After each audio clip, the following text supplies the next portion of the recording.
Assalamualaikum warahmatullahi wabarakatuh. Waalaikumsalam warahmatullahi wabarakatuh. Bismillahirrahmanirrahim. Alhamdulillahi rabbil alamin. Wassalatu wassalamu ala ashrafil anbiya'i wal mursalin, imamil muttaqin, sayyidil ghurril muhajjalin, wa ala alihi wa ashabihil mujahidin at-tahirin. Amma ba'du. Saudara-saudara kaum muslimin rahimakumullah, sesungguhnya gaya hidup seseorang sangat ditentukan oleh cara bagaimana dia memandang hidup ini.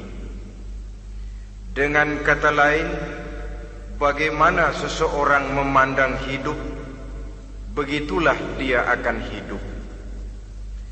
Oleh sebab itu, untuk mengubah keadaan seseorang harus diawali lebih dahulu dengan mengubah caranya memandang kehidupan ini.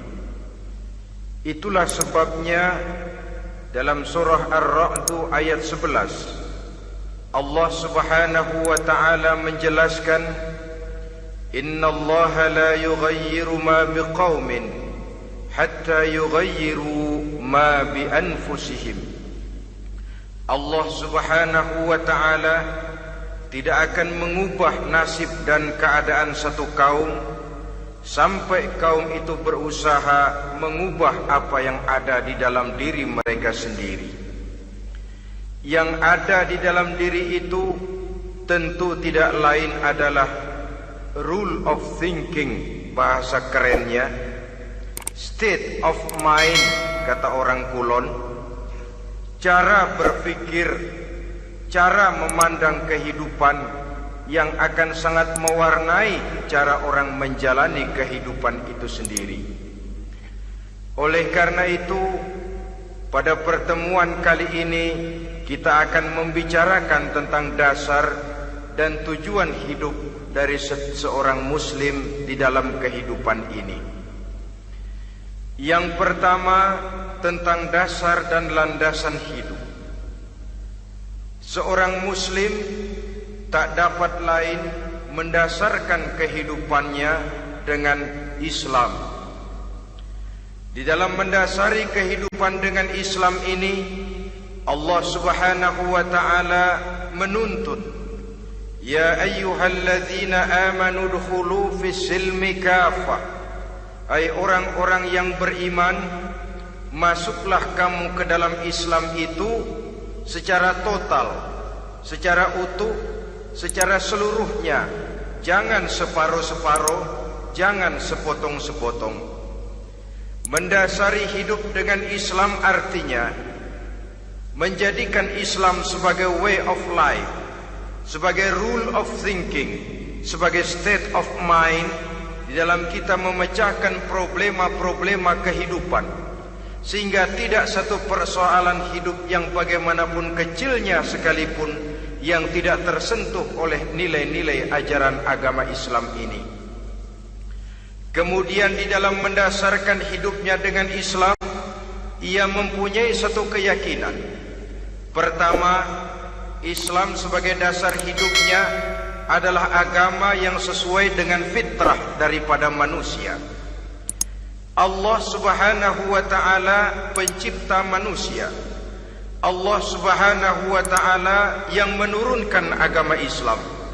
Oleh sebab itu, tentu saja seluruh konsepsi Islam ini sudah diukur sedemikian rupa sesuai dengan kemampuan yang dimiliki oleh manusia. Secara logika bisa kita katakan, pabrik mobil di Jerman misalnya bikin mobil namanya Mercy. Seiring dengan itu dikeluarkannya buku petunjuk. Mobil ini bernama Mercy, kecepatan maksimal sekian ratus kilometer per jam, daya angkutnya sekian ratus kilogram, kalau rusak memperbaikinya ini onderdilnya itu umpamanya.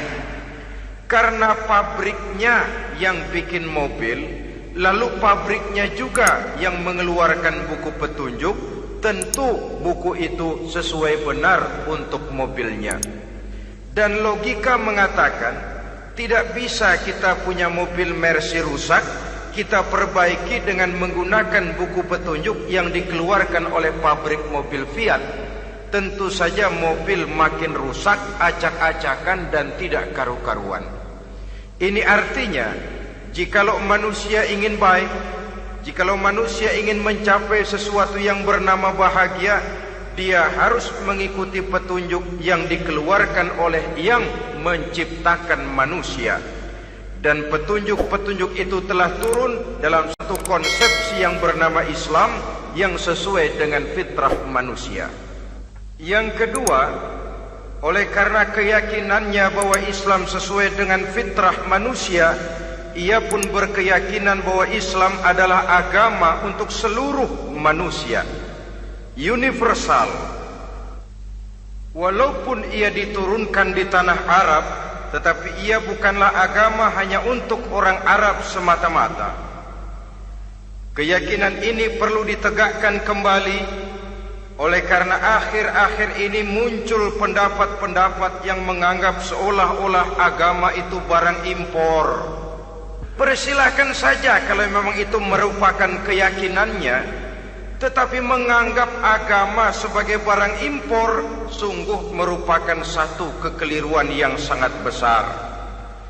Bahwa Arab sebagian besar memang Islam, jelas. Tetapi Islam bukannya Arab, itu pun harus kita akui.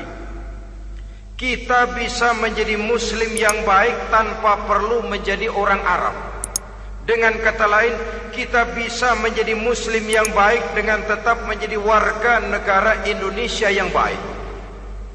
Bahwa Al-Quran diturunkan dalam bahasa Arab oleh karena memang ia turun di tanah Arab. Buktinya apa? Walaupun Quran dalam bahasa Arab, tidak satu pun ayat Quran yang ditujukan kepada orang Arab semata-mata. Tidak ada ayat ya ayyuhal arabiyun, hai orang-orang Arab. Tidak ada. Yang ada malah ya ayyuhan nas, wahai manusia. Manusia yang mana? Yang mana saja asal merasa manusia. Kalau tidak merasa manusia, tidak usah terpanggil dengan ayat tadi. Maka dalam mendasari hidup dengan Islam, kita berkeyakinan Islam adalah agama untuk seluruh manusia. Yang ketiga, di dalam mendasari hidup dengan Islam, kita berkeyakinan Islam adalah agama terakhir yang diturunkan kepada Rasul terakhir. Tidak ada Rasul dan Nabi sesudah Nabi Muhammad, dan tidak ada agama lagi sesudah agama Islam. Dasar-dasar keyakinan ini melembaga dalam pribadi kita, membentuk satu keyakinan yang mendasari kehidupan ini, sehingga tidak satu problema yang bagaimanapun kecilnya dalam kehidupan yang tidak tersentuh oleh nilai-nilai Islam. Sejak kita tidur sampai kita bangun tidur, bahkan tidur itu sendiri, dan seluruh kegiatan kehidupan yang kita laksanakan dalam 24 jam, tidak satu pun yang tidak tersentuh oleh nilai-nilai Islam. Inilah pandangan hidup Muslim. Jawaban seorang Muslim terhadap problema-problema kehidupan yang dihadapinya, yang di dalam menjawab problema itu ia Islam oriented, berorientasi kepada nilai-nilai Islam. Apa kata Islam tentang pekerjaan yang dihadapinya? Halal kata Islam, halallah dia katakan. Haram kata Islam, haram dia katakan. Islam oriented. Barometer dalam perbuatannya tidak lain daripada nilai-nilai Islam itu sendiri. Dan kemudian di dalam mendasari kehidupan dengan Islam, ia berkeyakinan Islam adalah satu-satunya agama yang benar. Bahasa kerennya, Islam is the single one, the true religion behind the God. Satu-satunya. Keyakinan ini kelihatannya subjektif, tapi memang inilah pokok daripada kehidupan beragama. Saudara-saudara kaum muslimin rahimakumullah, kalau itulah dasar daripada kehidupan kita sebagai muslim, apa yang menjadi landasannya? Kalau dasar hidup kita Islam, maka landasan hidup kita tidak lain adalah Al-Quran dan sunnah Rasulullah sallallahu alaihi wasallam. Dunia penuh dengan orang-orang besar, dan setiap orang-orang besar itu mempunyai ajaran-ajaran yang pernah jaya, pernah dikumandangkan, didengung-dengungkan, naik ke panggung sejarah untuk kemudian tenggelam. Satu ajaran hanya akan langgeng, satu ajaran hanya akan tahan lama apabila dia turun dari sumber yang serba maha. Kalau dia turun dari manusia, maka sifatnya hanya musim. Yang namanya musim, saudara-saudara, namanya musim tidak bisa dilarang, tapi kalau sudah selesai habis sendirian. Itu musim namanya. Musim rambutan. Kalau datang musim rambutan, apa bisa dilarang? Gak boleh musim rambutan. Ya tidak bisa, dia akan tumbuh terus. Tapi manakala musimnya habis, habis. Begitulah nasib dari ajaran yang nisbi, relatif dan temporer apabila dia bersumber dari manusia. Maka satu ajaran hanya akan langgeng, tahan lama apabila dia turun dari sumber yang serba maha. Dan itu sudah turun bernama Al-Quranul Karim. Sedangkan sunnah, saudara-saudara, merupakan penjelasan dari apa yang oleh Quran tidak dijelaskan dalam bentuk yang detail, melengkapi apa yang oleh Al-Quran hanya disebutkan dalam bentuk garis besarnya saja. Baik Quran maupun sunnah kita sebut merupakan dasar, landasan yang primer. Sedangkan untuk memahami Quran dan sunnah, kita memerlukan pendapat-pendapat orang yang ahli di bidang itu. Dalam hal ini kita sebut saja dengan ulama. Dan ini merupakan sumber yang sekunder dari landasan hidup kita sebagai seorang muslim. Dua rel ini, Quran dan sunnah, merupakan landasan di mana kereta api Islam ini berjalan. Quran dan sunnah. Saudara-saudara kaum muslimin rahimakumullah, oleh karenanya marilah kita menjadikan Quran dan sunnah ini sebagai imam di dalam kehidupan kita. Bukankah Rasulullah sallallahu alaihi wasallam pernah memberikan pilihan, man ja'ala al-Qur'ana amamahu qadahu ilal jannah, wa man ja'ala al-Qur'ana khalfahu saqahu ilan nar.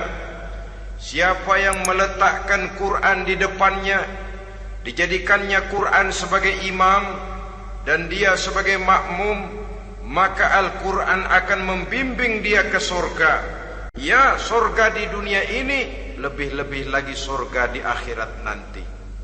Sebaliknya, wa man ja'ala al-Qur'ana khalfahu, siapa yang meletakkan Quran di belakangnya, dia belakangi ajaran dan konsepsi Al-Quran, dia tinggalkan perintah-perintah Al-Quran, maka Al-Quran yang dibelakanginya itu akan mendorong dia ke neraka. Neraka dunia, lebih-lebih neraka di akhirat nanti. Pilihan terserah kita. Jikalau kita mau menjadikan Quran sebagai imam, artinya kita menjadi makmum. Resikonya dimanapun, makmum wajib ikut imam. Imam takbir, makmum takbir, imam ruku', makmum ruku', imam i'tidal, makmum i'tidal. Jikalau Quran imam kita dan kita adalah makmum, maka itu berarti jikalau ke barat komando Quran, ke barat kita pergi. Jikalau ke timur kata Quran, ke timur kita menuju. Jikalau halal kata Quran halal kita katakan, jikalau haram kata Quran haram kita ucapkan. Itu resikonya kita menjadi makmum, menyusun pola hidup yang lebih Qurani. Tapi sebaliknya, ke barat komando Quran, ke timur kita pergi, ke utara kata Quran, ke selatan kita menuju. Halal kata Quran malah kita tidak mau melaksanakannya. Haram kata Quran kita senang bukan main. Artinya kita mau menjadi makmum, dan Quran kita jadikan sebagai makmum, kita sendiri malah mau menjadi imam. Kita paksa konsepsi Al-Quran itu supaya sesuai dengan naluri kemanusiaan kita, mengotak-atik hukum, menghalalkan yang haram, mengharamkan yang halal. Dikala itu landasan hidup kita sudah goyah, tidak lagi sebagai landasan tempat kita bertolak, tetapi malah menjadi satu landasan yang kita injak-injak. Sesungguhnya saudara-saudara, Quran tidak akan membawa berkah, tidak akan menjadi rahmatun wa syifaun lil mu'minin, menjadi penyembuh, menjadi rahmah bagi orang-orang beriman, apabila yang kita baca itu kita injak-injak di dalam kehidupan. Upaya menyusun hidup yang lebih Qurani ini seiring dengan usaha kita menjadi warga negara yang baik. Yang saya katakan di awal tadi, tidak saling dan tidak harus saling bertentangan. Jadi dengan demikian, dasar hidup kita sebagai muslim adalah Islam, dan landasan hidup kita tidak lain adalah Al-Quran dan sunnah Rasulullah Sallallahu Alaihi Wasallam. Ini landasan tempat kita bertolak. Ini yang mewarnai gaya kehidupan kita. Apapun yang mau kita lakukan, tempat kita bertanya lebih dahulu Quran dan sunnah. Saya mau melakukan pekerjaan ini, apa kata Quran? Saya mau pergi ke tempat ini, apa kata Quran? Saya mau berusaha dengan mengerjakan perusahaan ini, apa kata Quran? Merupakan landasan daripada kehidupan kita. Ini yang saya katakan tadi, membentuk rule of thinking, state of mind, bahwa gaya kehidupan kita diwarnai oleh landasan hidup yang bertumpu pada ajaran Al-Quranul Karim dan sunnah Rasulullah Sallallahu Alaihi Wasallam. Baiklah ya, ini yang pertama tentang dasar dan landasan hidup. Yang kedua tentang tujuan hidup. Kalau sudah ada landasan tempat kita bertolak, lalu kemana pantai yang akan kita tuju? Mau apa sih kita hidup ini? Berleha-leha, menjalani acara rutin, bangun tidur sampai tidur lagi, kemudian besok begitu lagi, sampai menunggu datangnya sang ajal? Atau ada satu tujuan yang akan kita capai di dalam kehidupan ini? Apabila kita teliti, maka Al-Quran mengajarkan tujuan hidup setiap muslim pada dasarnya ada dua.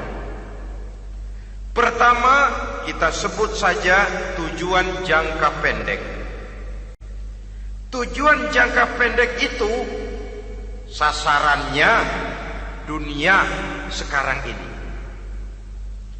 Bentuknya horizontal. Targetnya agar setiap pribadi muslim menjadi rahmatan lil alamin, rahmah bagi lingkungannya. Inilah yang oleh agama dinamakan hablum minan nas, yang isinya adalah ilmu dan peradaban. Jadi dunia dan seluruh isinya merupakan tujuan jangka pendek saja. Untuk mencapai tujuan jangka pendek, dunia dan seluruh isinya, unsur penunjangnya adalah pendidikan, pengalaman, atau nasib. Makin tinggi pendidikan, makin mudah menjangkau hidup. Makin banyak pengalaman, makin mudah menguasai dunia. Atau karena faktor nasib, pendidikannya tidak seberapa, pengalaman pun kadang-kadang dangkal, tapi karena nasibnya lagi hoki, kata orang sekarang, nasibnya lagi bagus, dia naik ke panggung memegang peranan. Faktor yang namanya nasib ini ada, tapi tidak bisa dijadikan sandaran untuk menjangkau dunia dan seluruh isinya. Unsur penunjangnya, pertama pendidikan, yang kedua pengalaman, yang ketiga faktor nasib.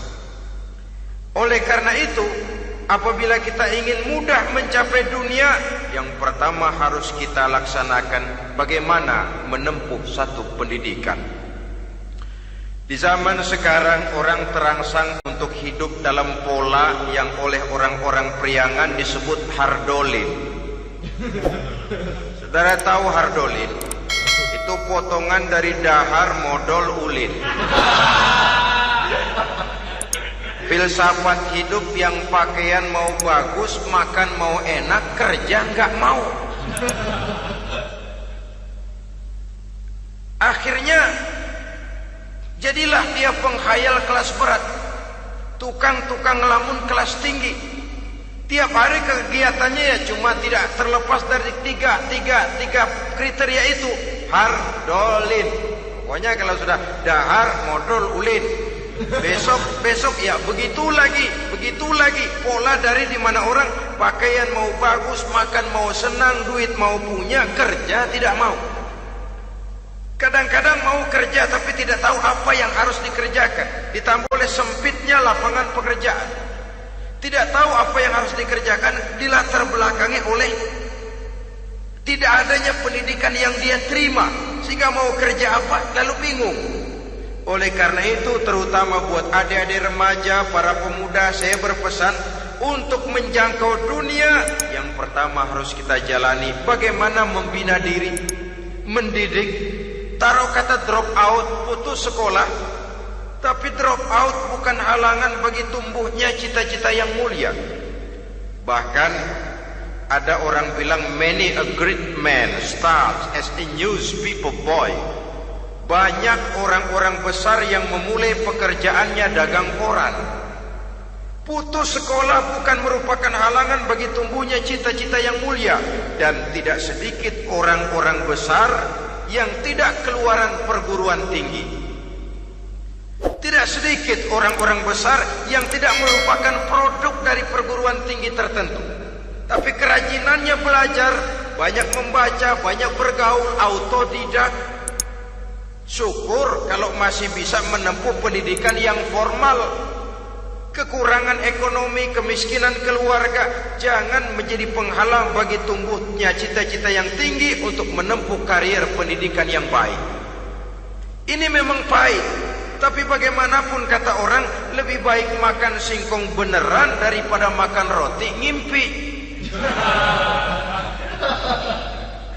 Artinya jikalau memang perlu, lebih baik sekolah sambil dagang koran, nyemir sepatu, parkir mobil, daripada hardolin itu tadi. Tanpa prospek hari depan yang ada artinya. Dan pendidikan memang merupakan sesuatu yang pahit, tapi tanpa ini rasanya kita akan sulit untuk menjangkau dunia, tersisih di pojok-pojok kehidupan. Jangan lalu bilang, manusia kan rezekinya sudah dijamin oleh Allah, ayam saja ada rezekinya. Of course. Tapi jangan lupa, cara ayam cari rezeki dengan cara manusia cari rezeki lain. Kalau ayam cari rezeki dari tahun atu, modalnya cuma ceker sama patok. Kalau ayam mah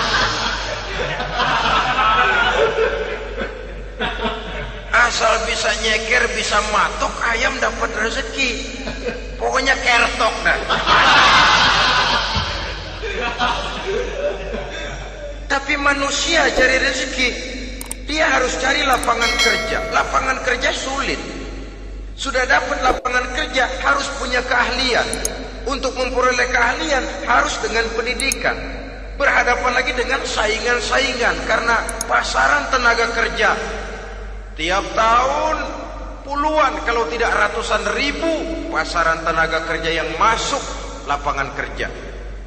Ini kenyataan. Semakin ke depan oleh tingginya tensi ekonomi, oleh persaingan hidup yang makin tajam, oleh makin menggejalanya pola pikir industrialis yang membuat manusia individu, nilai-nilai semacam ini akan terasa makin berat.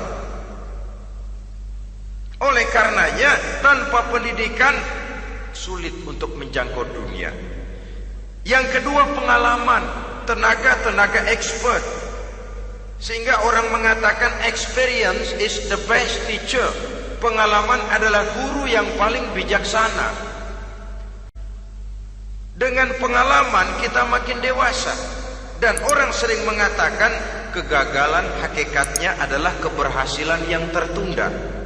Jangan takut gagal, kalau itu akan mengantarkan kita kepada pola hidup yang lebih dewasa, lebih tegar, lebih sanggup menghadapi kesulitan-kesulitan.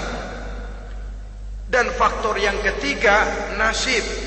Kadang-kadang orang pendidikannya tidak ada, kadang-kadang pengalamannya tidak seberapa, tapi karena nasib, engkongnya misalnya jadi komandan Hansip, dia naik jadi anggota Hansip. Itu karena faktor nasib saja. Yang ketiga ini ada, tapi tidak bisa dijadikan sandaran dalam arti bahwa kita lalu mengandalkan nasib. Lo nanti udah gede mau jadi apa? Gua sih gimana nasib aja dah. Jadi orang syukur, jadi gembel nasib. Tidak bisa kita menghadapi hidup dalam satu alur spekulasi.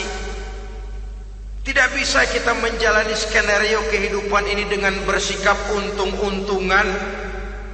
Karena kehidupan walaupun tidak bisa dipastikan, paling kurang bisa dirancang, bisa direncanakan, bisa ditargetkan, bisa dianalisa kemungkinan-kemungkinannya.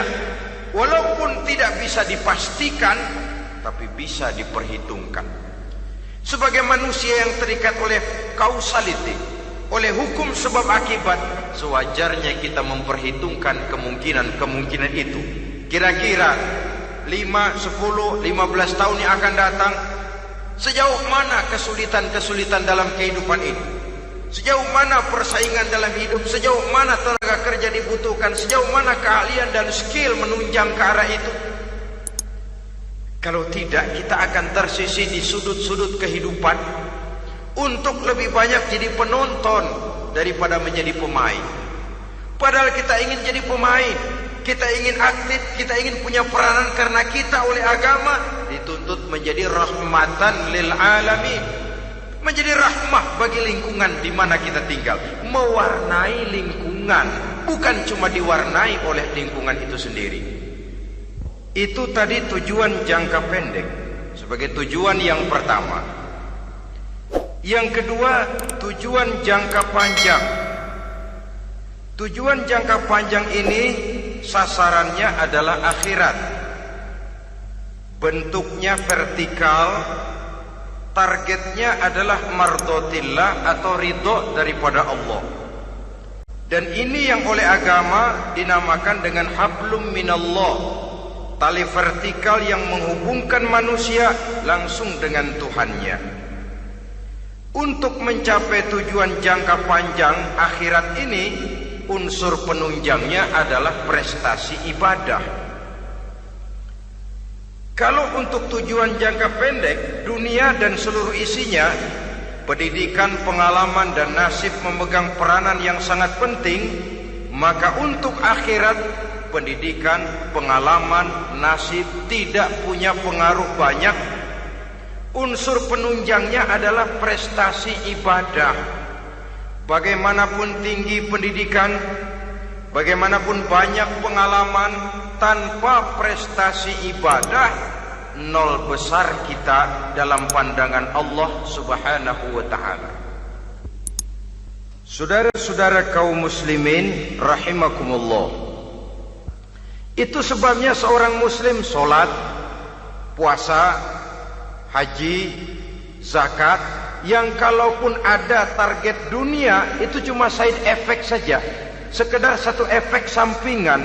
Target utamanya tetap tujuan jangka panjang, akhirat dan ridho Allah. Kenapa kita sholat? Untuk mencari ridho Allah. Kenapa kita laksanakan ibadah haji? Untuk mencari ridho Allah.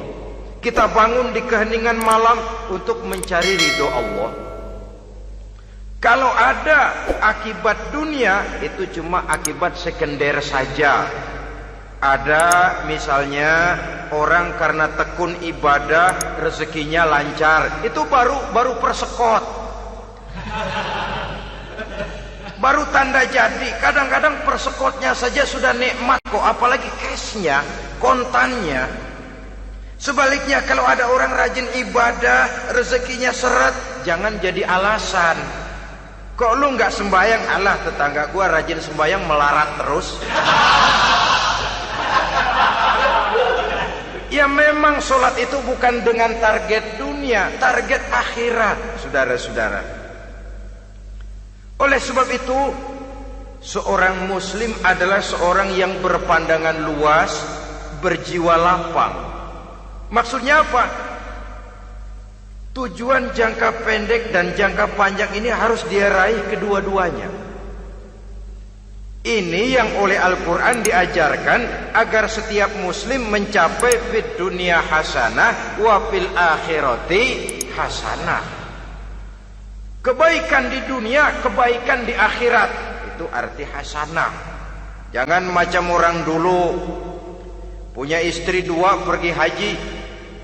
Yang satu yang muda istrinya namanya Hasanah, yang satu namanya Khadijah. Waktu tawaf keliling Ka'bah, si suami ini nggak bisa doa apa-apa kecuali Rabbana Atina itu. Tiap putaran Rabbana Atina fid dunya hasanah wa fil akhirati hasanah. Putaran kedua Rabbana Atina fid dunya hasanah wa fil akhirati hasanah. Ini istri tuanya yang namanya Khadijah dengerin aja.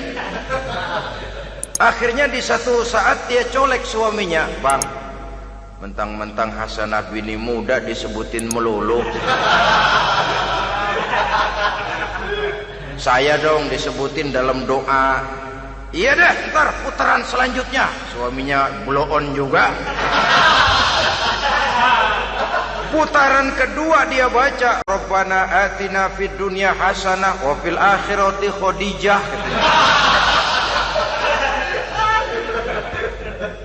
Saudara-saudara, itu makna refleksi daripada doa tadi itu, doa sapu jagat. Kita ingin fid dunya hasanah wa fil akhirati hasanah. Tujuan jangka pendek dunia tercapai, tujuan jangka panjang akhirat dan ridho Allah juga tergapai. Oleh sebab itu Al-Quran menjelaskan, "Wabtaghi fima atakallahu ad-daral akhirah wa la tansa nasibaka minad dunya."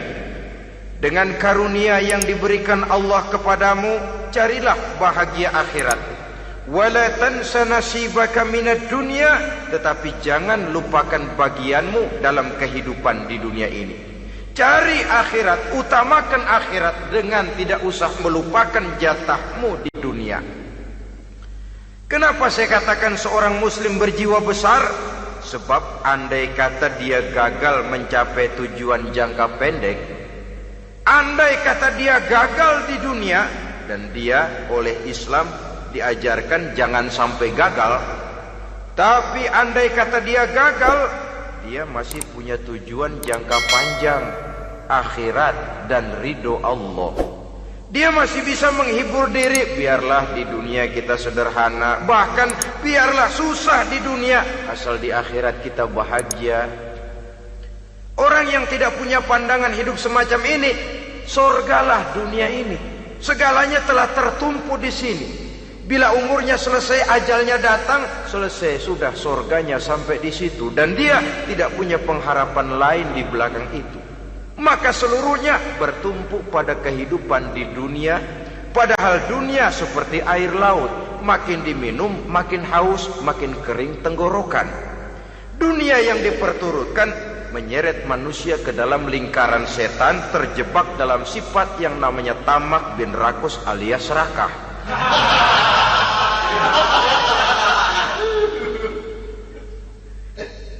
Andai kata dia gagal untuk tujuan jangka pendek, dia masih punya tujuan jangka panjang, akhirat. dia masih sanggup berkata, biar di dunia kita sederhana, bahkan biar kebelangsak sengsara susah di dunia, asal di akhirat kita bisa bahagia. Kan masih ada harapan. Yang paling bangpak,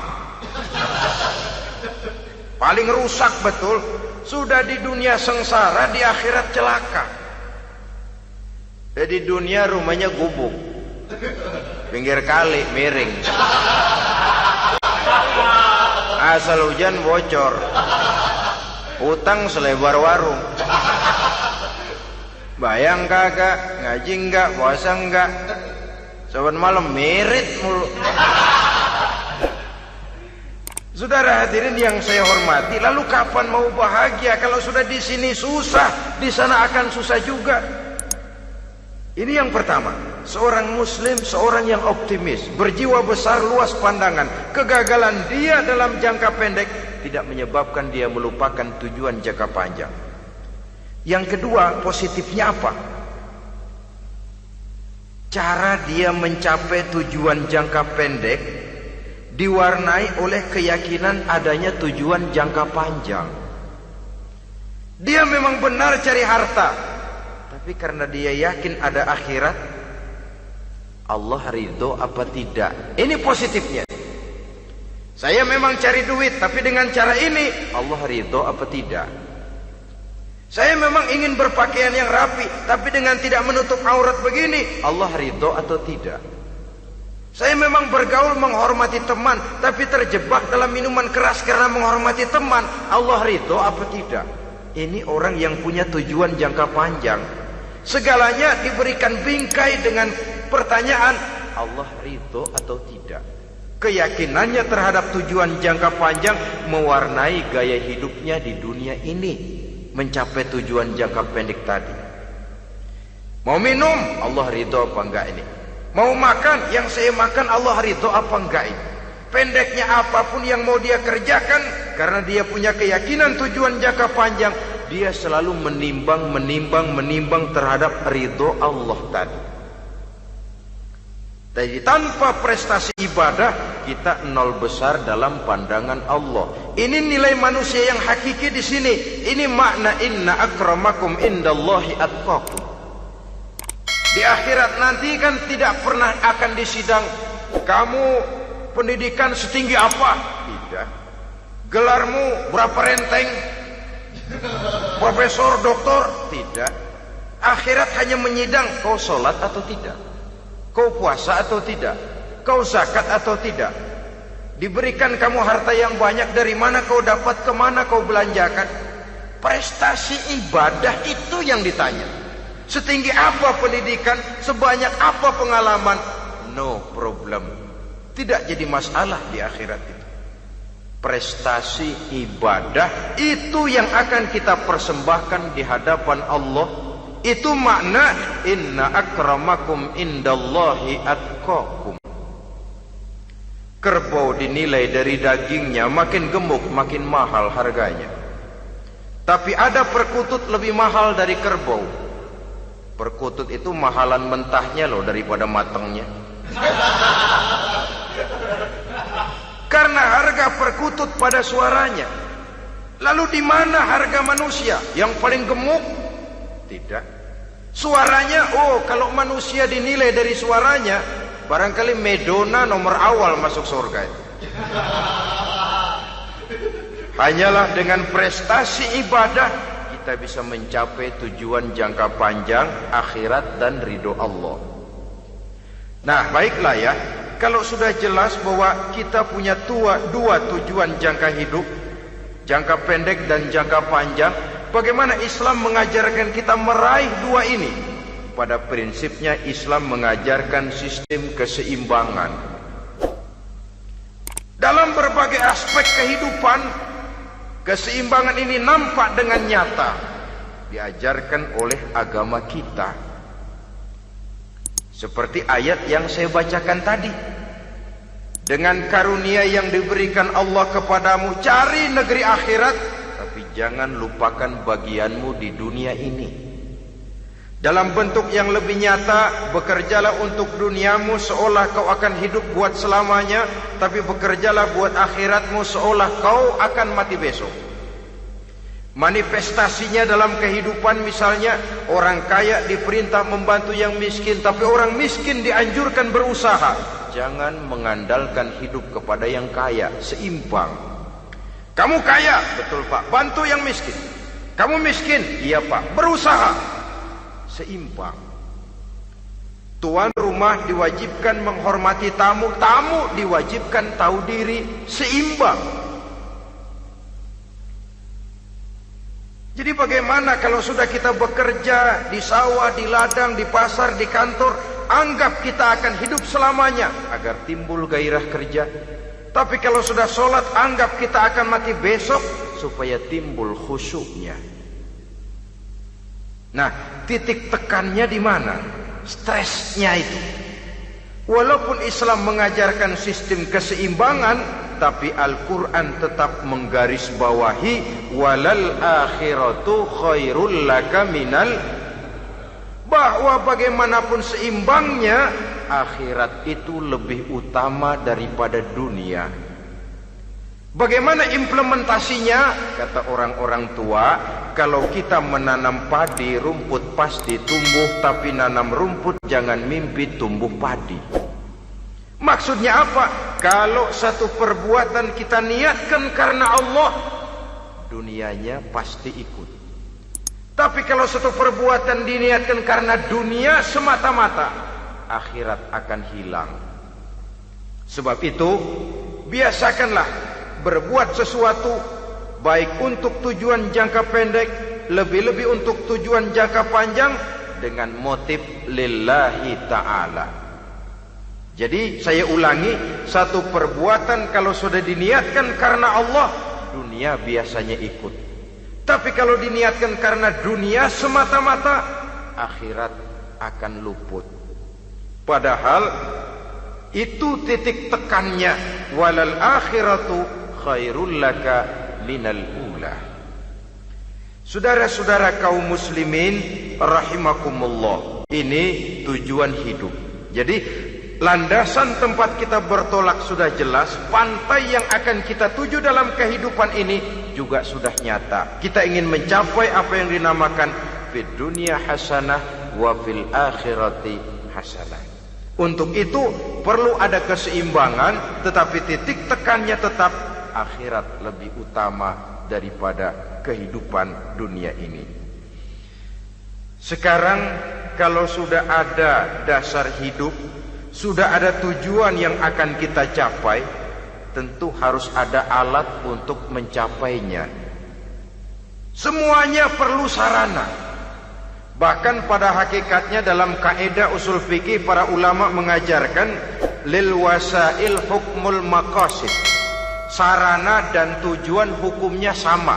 Ini mestinya mendidik umat Islam jadi pinter. Jangan cuma berpikir melaksanakan satu pekerjaan, tapi juga berpikir menciptakan sarana untuk terwujudnya pekerjaan itu. Misalnya umat Islam wajib pergi haji kalau mampu, kan begitu toh? Kalau dia umat Islam Indonesia, tentu pergi hajinya ke Mekah. Mekah, Jeddah, Mekah, Indonesia perlu sarana angkutan untuk sampai ke sana. Kapal laut, kapal udara. Artinya umat Islam harus maju di bidang teknologi, bisa menciptakan pesawat, bisa menciptakan kapal laut, sarana yang akan menyampaikan dia untuk bisa melaksanakan ibadah haji. Selama ini kita bertumpu kepada pemikiran, pokoknya kan yang penting gue pergi haji pakai apa kayak gue punya duit. Dari segi pribadi memang barangkali begitu. Tapi sebagai umat yang harus mencapai kemajuan, apabila diperintahkan melaksanakan sesuatu, kita pun hakikatnya dituntut menciptakan sarana untuk menunjang pelaksanaan sesuatu itu sendiri. Agama mengajarkan an-nazafatu minal iman, kebersihan sebagian daripada iman.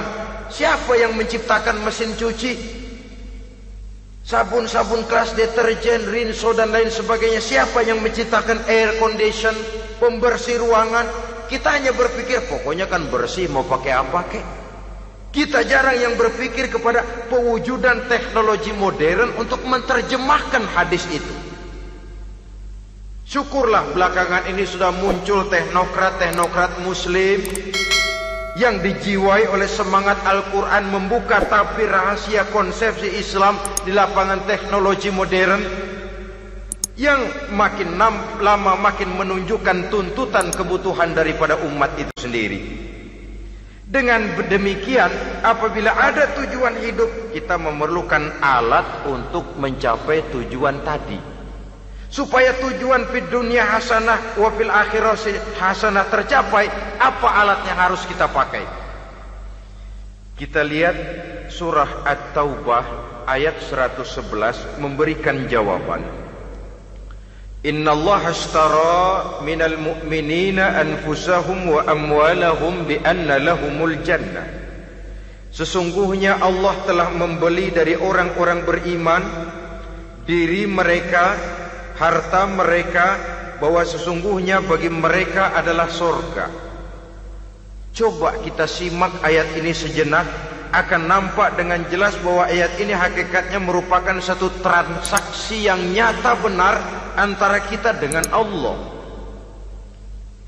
Transaksi jual beli sudah terjadi, dan itu langsung dengan Allah, tertuang dalam pernyataan Quran. Pembeli Allah, penjual kita orang-orang beriman. Dagangannya adalah anfus dan amwal, harganya adalah surga. Itu sudah tanda tangan pernyataan kita siap jual beli ya Allah. Apalagi baiat kita apa? Inna solati wa nusuki wa mahyaya wa mamati lillahi rabbil alamin. Solatku, ibadahku, hidup dan matiku cuma untuk Allah Tuhan seru sekalian alam. Minimalnya 5 kali sehari semalam baiat ini kita ulang dan kita ulang. Kenapa lalu kita tidak konsekuen? Dalam konteksnya dengan persoalan, maka alat hidup kita itu ada 2. Pertama, anfus. Ini bentuk mufrad dari jamaknya, bentuk jamak dari mufrad nafsun. Biasa diterjemahkan dengan diri. Yang dimaksud dengan diri adalah kepribadian. Yang dimaksud dengan kepribadian ialah kekayaan yang kita miliki dalam kepribadian kita. Artinya bisa tenaga, pikiran, konsep, gagasan, wewenang, ide, pangkat, jabatan, kemampuan, keahlian, skill, itu semuanya masuk ke dalam anfus, diri. Sedangkan amwal bentuk jamak dari mufrad malun, biasa diterjemahkan dengan harta. Pengertian di sini ialah seluruh bentuk-bentuk materi yang berada di bawah kekuasaan kita. Bisa rumah, bisa uang, bisa tanah, bisa kebun, bisa pabrik, bisa peternakan. Itu semuanya amwal. Nah, baik anfus maupun amwal, diri, tenaga kek, pikiran kek, harta kek, pangkat kek, jabatan kek, wewenang kek, keahlian kek, untuk tujuan jangka pendek harus jadi rahmah bagi lingkungan. Untuk tujuan jangka panjang harus menunjang jalan menuju ridho Allah. Jadi kalau pangkat kita menjauhkan kita dari ridho Allah, itu bukan nikmat tuh, azab. Punya pangkat bukan melakukan kebaikan, malah melakukan kejahatan, setidak-tidaknya berdiri di belakang kejahatan, melindungi perbuatan-perbuatan munkar. Dalam kelas kakap melindungi korupsi, dalam kelas teri jadi backing tukang koprok. Umpamanya itu sudah menyalahi. Alat tidak digunakan untuk mencapai tujuan. Itu untuk tujuan jangka pendek. Lalu amwal, harta, uang, tanah, rumah, kebun untuk tujuan jangka pendek harus menjadi rahmah bagi lingkungan. Sedang untuk tujuan jangka panjang, baik diri maupun harta harus menunjang jalan menuju ridho Allah, harus meningkatkan prestasi ibadah kita kepada Allah Subhanahu wa ta'ala. Malah yang namanya amwal ini tanggung jawabnya lebih berat loh saudara. Kalau saudara diberikan ilmu, sidang akhirat cuma satu. Ilmumu kau amalkan untuk apa? Saudara diberikan umur panjang, pengadilan akhirat cuma bertanya satu. Umurmu kau habiskan di mana? Tapi saudara diberikan harta, pertanyaan akhirat dua. Hartamu kau dapat dari mana? Kau belanjakan kemana? Dari mananya dan kemananya ditanya, depan belakang. Kadang-kadang kan ada orang hartanya didapat dari jalan yang halal, dibelanjakan di jalan haram. Kerja peras keringat banting tulang setengah mati, begitu dapat duit beli buntutan, muter-muter kertas cari kode. Didapat dari jalan halal, dibelanjakan di jalan haram. Atau didapat dari cara yang haram, dibelanjakan di jalan yang baik. Menang judi, nyumbang pesantren. Nabi mengajarkan innallaha thayyibun la yaqbalu illa thayyib. Allah itu baik dan hanya menerima yang baik-baik saja. Tidak bisa mencuci kain dengan air najis. Kain akan tetap kotor. Saudara-saudara kaum muslimin rahimakumullah. Oleh karenanya masalahnya terpulang kepada kita, pandai-pandailah membagi orientasi. Suatu saat tenggelam kita dalam kesibukan dunia dan seluruh isinya untuk mencapai tujuan jangka pendek. Lain saat tenggelam kita memfanakan diri untuk mencapai tujuan jangka panjang, akhirat dan ridho Allah. Karena kehidupan ini bukan berjalan tanpa batas. Umur ini bukan satu karunia tanpa pertanggungan jawab. Satu saat setuju atau tidak, rela atau terpaksa, kita akan sampai kepada garis finish daripada perjalanan kehidupan dunia ini, yang memang merupakan satu perjalanan panjang, a walking tall. Kata orang Kulon, a walking tall, satu jalan yang demikian jauhnya. Entoh kita akan sampai ke garis finish. Bila datang ajal, senja kehidupan datang, malam menyelimuti. Datangnya tidak pernah kita sangka, tapi sekali dia datang, tidak satu kekuatan yang bisa menolak. Kehadirannya tidak pernah kita harapkan, tapi satu kali dia datang bertamu, pasti terjadi. Dan itu pasti akan kita temui. Alangkah malangnya pada saat kembali itu datang, kita tidak punya prestasi ibadah. Lalu apa artinya prestasi dunia? Apa artinya tujuan jangka pendek kalau kita harus kehilangan tujuan jangka panjang? Rumah kita yang besar, pangkat kita yang tinggi, harta kita yang banyak, bisakah menolong kita untuk kalau sudah kumpul di padang mahsyar nanti? Malaikat, jangan gebugin saya, rumah saya harga 2 miliar.